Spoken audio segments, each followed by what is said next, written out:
Because we did some work together while you were selling your last location and I was running the operations with the new owner.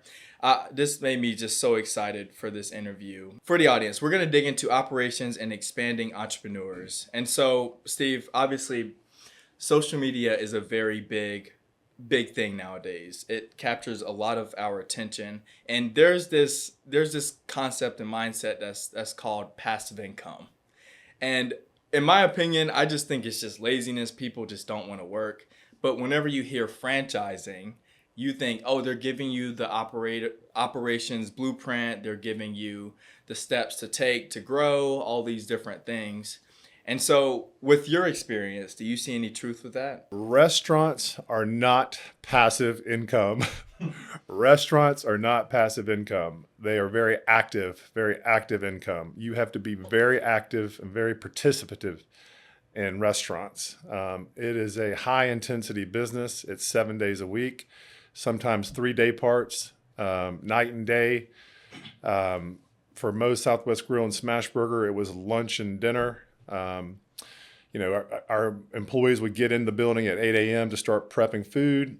They would start serving lunch at 11 a.m. roughly. And then the last person would leave at 10 p.m., 11 p.m. at night. That's 7 days a week. That is not a passive business.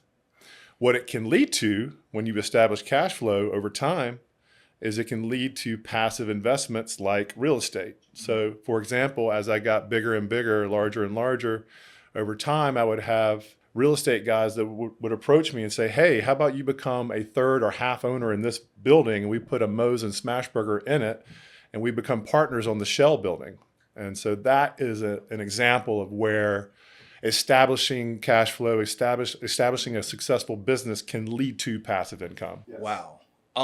So with the last interview I had with Jay, if you haven't seen it yet, go definitely check it out. But we talked about ownership and commercial real estate. So you mentioned franchising, and to the audience, they may not understand what franchising means. Could you give some context around franchisor and franchisee model? Yes, Josh, I was not smart enough to start my own business from scratch.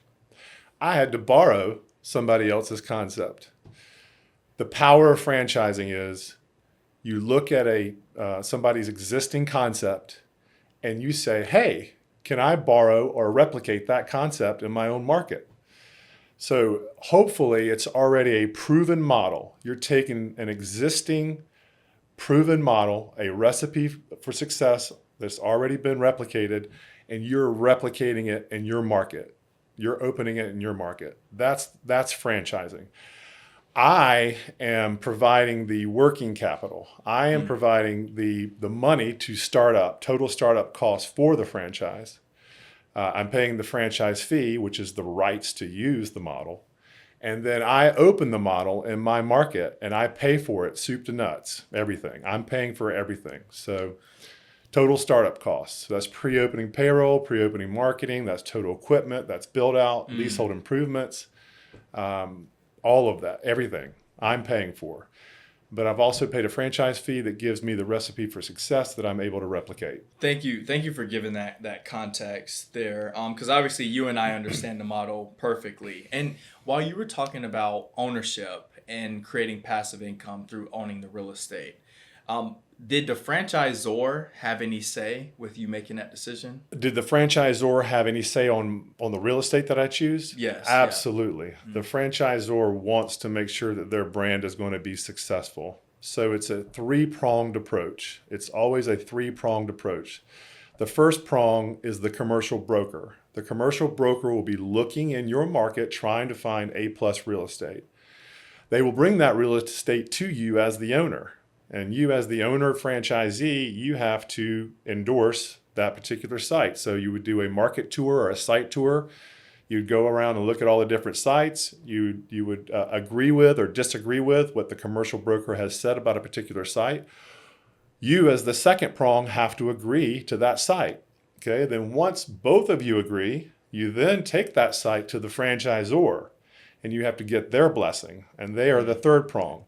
So once all three agree, all three people have to agree, it then becomes a site. So who is the franchisor in the case of Moe's? Like, who's the franchisor? Moe's franchisor. It was Focus Brands at the time when I was there. Yep. Okay. And Focus. they own multiple own other brands? That's correct. So what you'll see is that these large franchisor companies will own multiple brands. Got you. Okay. And it helps with their buying power, right? So when they go to the food service providers, they have a lot more buying leverage when they have 5 brands. I'm so excited to talk about that later on in this interview because we're going to talk about negotiation with large scale vendors. But you did. Could you give some context around how you got started? So yeah, around like from a financial standpoint. How I got started. So this is a great story, and this is a story that you and I have talked about before in the past, which is, does luck happen to you or do you create your own luck? Do you create your own path? And so my story was early on, I only had $30,000 of my own money. And so I was working in the state of Georgia, and because I had $30,000 of my own money, I could get a small business administration loan. And I was looking at opening a Subway franchise for $130,000 is what it cost at the time. So I was going to put in $30,000 of mine and borrow $100,000 from the Small Business Administration. And so I started asking the Subway franchise community, hey, what do you like and not like about Subway as a franchise? And I was down in Tifton, Georgia, and I walked into a Subway franchise, and I asked the lady behind the counter, hey, do you mind if I speak to the owner? Is the owner here? And she said, he's not here, but here's his pager number. Do you know what a pager is? I can't even fathom. This is back when they had pagers. Yeah. They may still have pagers in southern Georgia. But anyway, so I got back to my home in Atlanta, and I paged this guy. And his name was Gary Register. If you're listening, Gary, hello. But Gary Register, I paged him, and he called me right away. And I picked up the call. And I quickly started asking him questions, and he figured out who I was, and I could tell he wanted to get off the phone with me really quickly. Oh, man. And I just kept being polite and very nice to him, and asking him very good questions, very pointed questions. And that 3-minute call turned into a 45-minute call. And then before the end of the call, he invited me down to Tifton, Georgia, to meet his brother, Tony Register, who has since passed away. And so Tony Register and Gary Register met with me in Tifton, Georgia, and I didn't know it at the time, but they were basically interviewing me to see if they wanted to invest with me in a restaurant. And they ended up loaning me $400,000 to partner with a Moe's Southwest Grill in Columbia, South Carolina. Wow, they had a lot of trust in you. Yes. So you mentioned or I mentioned capital, and when we think about capital, we think about debt and equity. Yep. You got equity from the people that were investing in you, and you got debt from the banks or lenders that are out there. When you opened your early units, what did you believe that you understood about capital, debt, and equity that later proved incomplete once you've scaled to 40 units? So the formula that I just chose to use was what it quickly became. I didn't realize this at the time, but what it quickly became is the bank wanted you to put down 20% of your own money and finance the rest. So you had to put down 20% cash. Now on my first unit, Tony and Gary Register, my mentors, they loaned me $400,000 to open my first unit. But they quickly told me that we're not going to loan this company any more money. It's up to you to prove that Moe's works, the model works, you work as an operator, and then we have to go to the bank and we have to get financing for the second, third, fourth, fifth units.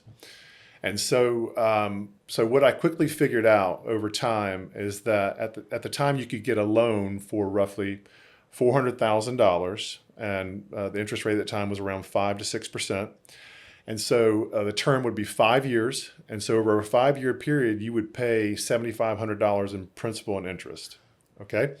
So as long as my Moe's was doing over $1 million a year in revenue, it would do somewhere between 20 to 30,000 in ebitda.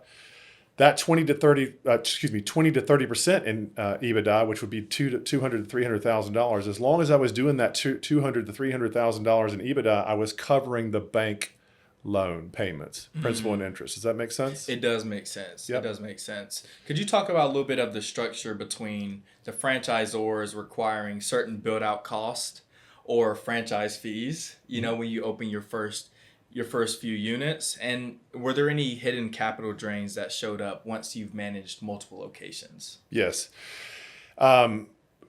This is important to talk about. And the phrase that I always use is total startup costs. I don't care about anything else. I just talk in total startup costs. Because a lot of people out there, when you say, well, how much does it cost to open? They'll say, well, the franchise fee is $50,000. That doesn't really tell you a lot. It doesn't tell you how much extra money you need to have to open up. So I always use the phrase total startup costs. What total startup costs means is every single cost, every single dollar that went into opening this unit up until the day of grand opening. And so things included in that are leasehold improvements, build-out costs, equipment, finishes, furniture, fixtures, and equipment. Let's see here. We talked about equipment. We talked about leasehold improvements, pre-opening payroll, pre-opening marketing. That's something that's often left out. Yeah, like local marketing. Yes. So for example, I could say, hey, Josh, I heard you're going to open a franchise. What is the build out on that? And you could be like, well, the build out's $250,000. Well, you didn't include the $300,000 in equipment that is needed. Yeah. You didn't include pre-opening payroll. You didn't include pre-opening marketing. Yeah. So when I say to you, hey, Josh, what is the total startup cost? So then you're going to come to me and say, well, it's $600,000 total all in to get this puppy open. Does the franchisor help you with any of that, or is all on the... When you read the FDD, it's clear as mud. They give you some ranges when you look at the FDD. They give you some ranges. And so they'll say the equipment package can be anywhere from $250,000 to $500,000. And the reason why they have to do that is because if you open a Moe's Southwest Grill in New York City, it's obviously going to cost a lot more money to open there than it would be to open in Charlotte, than it would be to open in Tifton, Georgia, right? Okay. So they get in the FDD, they give you ranges on all of these leasehold improvements, equipment, pre-opening payroll, pre-opening marketing, all these other ancillary costs. They give you ranges to keep themselves safe. Again, because New York City is going to be way more expensive to open in. How do you ensure the customer in store 1 will have the same experience as store 38? You have to get your team to focus on the quality metrics that are associated with quality performance. So in the old restaurant saying was QSC, and the Q stands for food quality, the S stands for service, and the C means cleanliness. So food quality, service, and cleanliness. Over time, we added speed. You don't want to wait a long time for your food. So you want your team focused, and so you're going to bonus them. You want your team focused on those performance metrics, those KPIs. You want them laser focused on those items. And then when they're focused on those items, you're ensuring success in the performance of the restaurant. Now, in addition to that, I will tell you there are things in the restaurant industry that you want to score highly on. Have you ever been in a restaurant where they had a poor food score? No comment. So sometimes you can walk into a restaurant and you can see that the health department has rated them a B. Do you want to eat in a restaurant that is a B rating? Absolutely not. I don't either. So we need to have our team focused on always achieving an A on their food health ratings by the local municipality. We used to say that 80s are unacceptable, 90s are nice. So we always want to be in the 90s, right? In addition, franchisor, Big Brother, will have food safety audits. They'll send somebody randomly into your restaurant right at 11 a.m. when you're getting ready to serve food. You remember that. So no excuses, right? That's right. No excuses. Be like, 11 a.m. Food's hot. Or at least it should be. 11 a.m. food safety audit. These guys will come in. They'll start temping all of your food. They'll start looking through your walk-in, making sure you have things organized correctly. Make sure you have things at temperature. It needs to be above 140 degrees. It needs to be below 40 degrees if it's cold. And so you'll get a food safety audit. And so again, 90s are nice, 80s are unacceptable. We want to be in the 90s. For sure. So key lesson for y'all, if you ever go in a restaurant, look for 90s or above, preferably higher 90s. All right. So Steve, I have a final question with this segment of the interview. So we talk about scale. And there's same brand owners in the same market that owns Moe's and Smashburger. Have you sensed that there was some type of competition? Yeah, there is some friendly competition.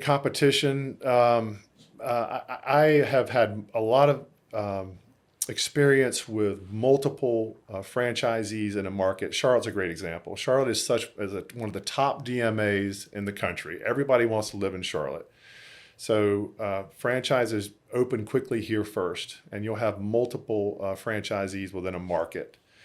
And so usually the franchisor will divvy up the market by trade area or territory.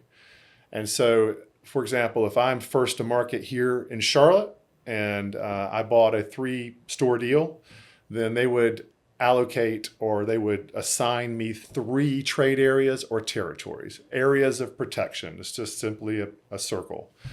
And that area of protection would provide protection for me to be able to open a unit within that circle.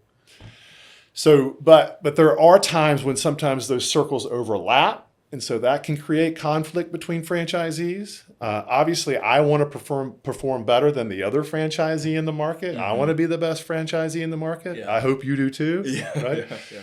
So yes, there is conflict that exists, but in some cases, you do have guys that you love to work with. You know, there are other franchisees that have a team mentality, team spirit, and they're easy to work with. You bounce marketing ideas off of them. Sometimes you get together and come up with marketing plans together, so that it can work the other way as well.